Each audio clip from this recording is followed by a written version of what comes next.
oh, who has the best odds to win MVP all of a sudden? Oh, weird. Dak Prescott does, and the Cowboys put on a show last night in Jerry World. We've got a big show here on Up and Adams. Deshaun Jackson on the program, a perfect guest for today, following an Eagles loss, their second. And, of course, we'll have Taylor Lewan to break down all of the Kansas City Chiefs-y things going on in this complicated thing. I've got Hamilton here. I flew Hamilton in. Why? Because he has to explain the tiebreaker implications to me. You're that beautiful mind, Zach Galifianakis, when he's breaking down like the stuff in The Hangover.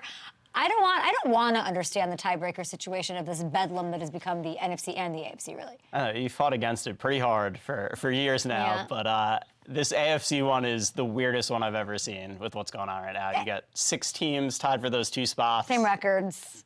Yeah. It's all weird, yeah. Hammy's in the building, guys. Let's get into what happened late last night. Eagles could not get it done. They got beat up by the Cowboys. No offensive touchdown. Like, I had an anytime touchdown situation for Jalen. Thought that was easy. Nope, didn't happen. 7th win in the last 8 games for Dallas. And like we were talking about, lots of implications. Let's dig in. We got Hammer all over it. The Cowboys have taken over first place in the NFC East. Interesting quirk to all of this, though. If both the Cowboys and Eagles win out, the Eagles would still end up winning the division. And because of that and a very tough Dallas schedule, the Eagles are still, pretty sizable favorites to do so at plus 320 over at FanDuel Sportsbook, even after taking those back-to-back. Am I going to call them a loss? Losses? I'm going to call them a beatdown. Back-to-back beatdowns. It also means that the Niners have taken over the #1 spot in the NFC overall. Philly and Dallas, same record at 10-3. Niners 8-1 conference record. That gives them the edge there, and they do control their own fate here. Win out, and they get the first round bye. Their odds to win the NFC are now just plus 120, almost even money there.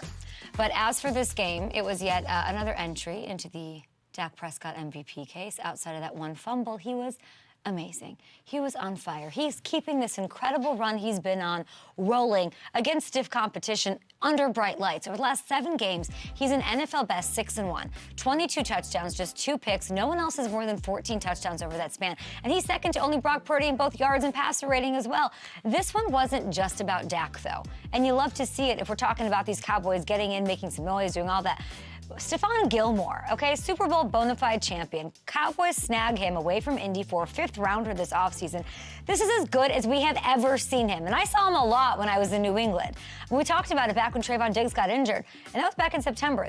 Getting Gilmore and whether or not Gilmore was going to work out and be successful, that was going to make or break Dallas. He was the best player on the field last night. He forced fumbles. He made big 3rd down tackles. He gave A.J. Brown fits. It was a clinic and shades of his DPOY season that we all watched him have back in 2018 in New England. And it wasn't just him. This Brandon Aubrey. We love special teams on this show. Brandon Aubrey's ability to make kicks from the moon, from wherever he is, from the locker room, from out, like, what?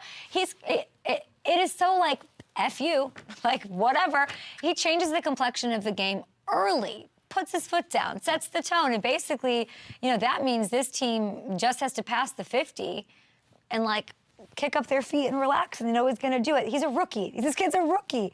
59, 60. He adds 2 others as well to put him 30 for 30 on the year. He doesn't miss it. It kind of scares me when he's perfect because, like, when you look at, especially later and later you get in the season. It's going to happen. It's going to get, don't do this. Brandon Aubrey. No, we are for Brandon Aubrey and make Elliott and all of that. Like, but that's, that is, how long is that streak going to get? Okay, anyway, we'll get to the Eagles side of things a little bit later in the show. But, for this morning, bussing with the boys is for the boys. We're about the Cowboys on the program today.